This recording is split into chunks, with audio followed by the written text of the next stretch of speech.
హల్లెలూయా. దేవునికి మహిమ కలుగును గాక.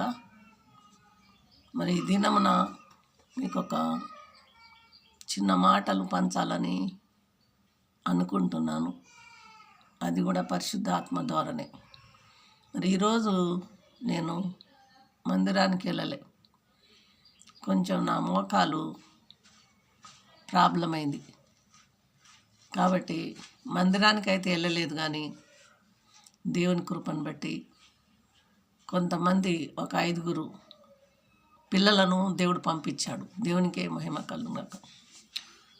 వాళ్ళ అన్నిలు సైకిల్ మీద ఆడుకుంటా ఉంటే వాళ్ళని నేను పిలిచిన. 5 అబ్బాయిలు వచ్చి కూర్చున్నారు. దేవునికి మహిమ కలుగుగాక.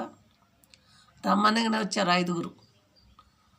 చక్కగా వాళ్ళ సైకిళ్ళు పక్కకు పెట్టమంటే పెట్టారు, వచ్చి కూర్చున్నారు. వాళ్ళతో దేవుడు కొన్ని మాటలు మాట్లాడాడు. ఏమని మాట్లాడాడు? మరి జ్ఞానం గురించి మాట్లాడాడు. వాళ్ళు మృదువుగా కూర్చొని విన్నారు. వాళ్ళకు కొన్ని మంచి మాటలు చెప్పిన. వాళ్ళకు కోపం వచ్చే మాటలు చెప్పలే. వాళ్ళకు చెప్పుకుంటేనే దేవుని గురించి కూడా చెప్పటం జరిగింది. దేవునికి మహిమ కలుగును గాక. వాళ్ళు కూడా విన్నారు చక్కగా శ్రద్ధ కలిగి. ఎంతసేపు విన్నారు? ఒక పావు గంట, అర్ధగంట కూర్చున్నారు. ఈ రకంగా దేవుడు ఈరోజు నన్ను ఒక 5 మగపిల్లలకు కొన్ని జ్ఞానం గల మాటలు చెప్పటము, మరి అందులోనే దేవుని మాటలు కూడా కలిపి చెప్పటము జరిగింది. దేవునికి మహిమ కలుగునుగా. ఆ సమయంలో పరిశుద్ధాత్మ దేవుడు ఆ పిల్లలతో మాట్లాడాడు. వాళ్ళకు మృదువుగా మాట్లాడాడు. ప్రేమించటం ఎలా ప్రేమించాలి, మరి తల్లిదండ్రులతో ఎట్లుండాలి, ముసలోళ్ళతో ఎట్లుండాలి, పెద్దవాళ్ళని ఎట్లా ఉండాలి అని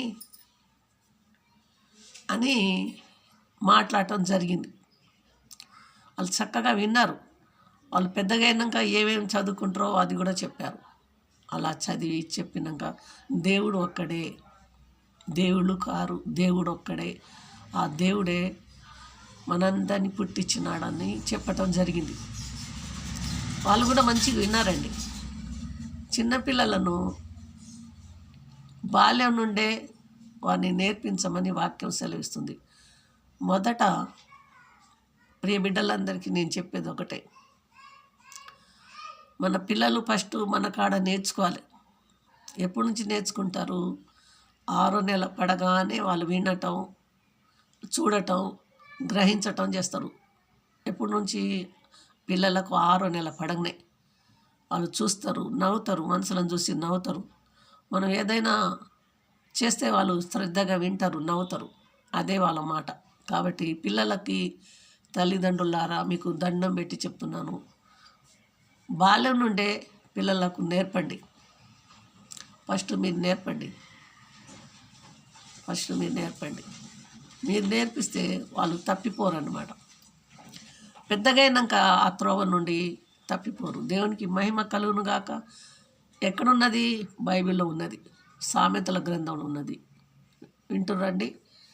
నేను ఈ రకంగా పెద్ద ప్రసంగం చేయకపోయినా కొన్ని మాటలు చెప్పాలన్న ఉద్దేశం కలిగి వీడియోలు చేస్తూ ఉంటాను. ఎందుకంటే ఎవరో ఒకరు ఉంటారు కదా నాలాంటి వాళ్ళు, పేదలు, బీదలు, జ్ఞానం లేని వాళ్ళు ఉంటారు కదా నాలాంటి వాళ్ళు. వాళ్ళైనా చూస్తారేమో నా ఆశ. దేవునికి మహిమ కలుగును గాక.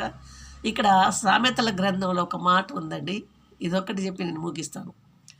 సామెతల గ్రంథము 17వ అధ్యాయము 22వ వచనము చూసుకోండి. తర్వాత అయినా చూసుకోండి.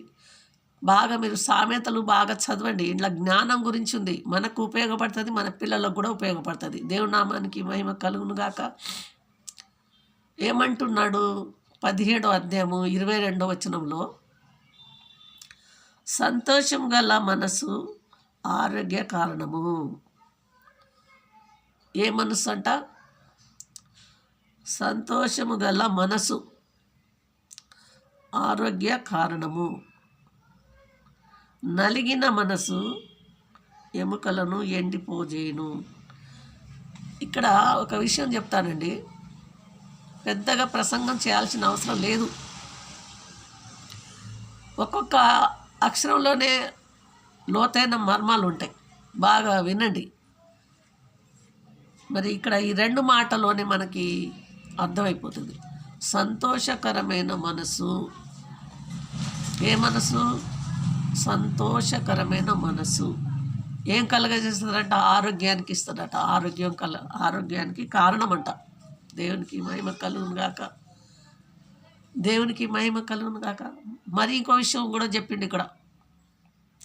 నలిగిన మనసు ఎముకలను ఎండిపోజేయునంట.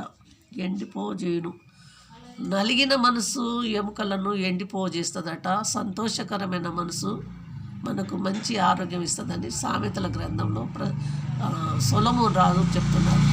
కాబట్టి ప్రియబిడ్డలారా, మనం ఆనందంగా ఉండాలన్నా, మన ఆరోగ్యం మంచిగా ఉండాలన్నా, మన ఆరోగ్యం చెడిపోవాలన్నా మన కాడనే ఉంది, ఎవరి కాడో లేదు.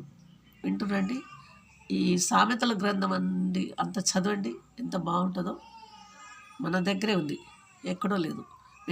మనం ఎలా మాట్లాడాలి, ఎలా ఉండాలి, ఎలా ఉండకూడదు, అంత ఉందండి ఇలా. దేవునికి మహిమ కలుగును గాక. ఈ కొద్ది మాటలు దేవుడు దీవించును గాక. దేవుని చిత్తమైతే మరొక మారు మీ మధ్యలోకి వస్తానండి. ఈ కొద్ది మాటలు దేవుడు దీవించును గాక. ప్రార్థన చేయండి, షేర్ చేయండి, లైక్ చేయండి, ముఖ్యంగా సబ్స్క్రైబ్ చేయండి. మర్చిపోకండి, నన్ను మర్చిపోకండి.